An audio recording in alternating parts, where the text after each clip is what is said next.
Hi friends, welcome to my channel. మనం లక్ష్మీదేవి మన ఇంట్లో స్థిరంగా ఉండాలంటే నెగిటివ్ ఎనర్జీ పోయి పాజిటివ్ ఎనర్జీ ఎలా చేసుకోవాలో చూద్దాం. ఒక బౌల్ తీసుకొని ఆ బౌల్లోకి మనము లవంగాలు, ఉప్పు యథావిధిగానే ఉప్పు తీసుకుంటాము. అందులో ఉప్పు ఆ బౌల్ నిండా నింపేసి, నిండా అంటే హాఫ్ తీసుకోవాలి. హాఫ్ తీసుకున్నాక అందులో 7 లవంగ ముక్కల్ని చుట్టూ ఇలా పెట్టేసుకోవాలి. చూస్తున్నారు కదా, నేను పెడుతున్నాను. ఇలా లవంగ ముక్కల్ని పెట్టేసి దానిని ఒక మూలకి, ఎవరు నడవని చోట, ఎవరు తిరగని చోట, పిల్లలైనా సరే వాళ్ళు తిరగకుండా, చూడకుండా, వాటికి తగలకుండా ఉండే చోట దాన్ని ఒక మూలకి పెట్టుకోవాలి. అలా చేయడం వల్ల నెగిటివ్ ఎనర్జీ అంతా పీల్చేసుకుంటుంది అనమాట. పాజిటివ్ ఎనర్జీ మాత్రమే మనకి వస్తుంది. ఇది కూడా శుక్రవారం రోజు మాత్రమే చేయాలి. ఈ పరిహారం చేయడం వల్ల నెగిటివ్ ఎనర్జీ అంతా తీసేసుకుంటుంది అనమాట.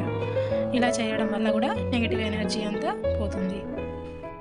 ఈ పరిహారం చేశాక 15 రోజులకు ఒకసారి మారుస్తూ ఉండాలి ఉప్పుని. ఇప్పుడు మనము చివరి పరిహారం చూద్దాం. ఒక గ్లాస్ తీసుకొని ఆ గ్లాసులో వాటర్ నింపుకోవాలి. వాటర్ నింపుకొని ఒక మూలకు పెట్టుకోవాలన్నమాట.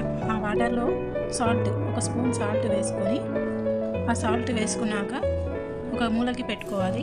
రోజు ఉదయం పెట్టుకోవాలి. రోజు వాటర్ని మారుస్తూనే ఉండాలి. సాల్ట్ మారుస్తూనే ఉండాలి అన్నమాట. ప్రతిరోజు చేయాలి. నెగిటివ్ ఎనర్జీ పోయి పాజిటివ్ ఎనర్జీ వస్తుందన్నమాట. ఇలా చేయడం వల్ల ఇంట్లో ఆర్థిక సమస్యలు కానీ, భార్యాభర్తలకు సంబంధించిన సమస్యలు కానీ, ఎలాంటి సమస్యలైనా సరే ఇలా వెళ్ళిపోతాయి అన్నమాట. ఎలాంటి సమస్యలు ఉండవు. మంచి ప్రయోజనాలు కలుగుతాయి. ఉప్పుతోటి చేసే పరిహారాలన్నీ ఒకసారి లేదా 2 సార్లు చేసే ప్రయోజనం లేదనుకోవద్దు.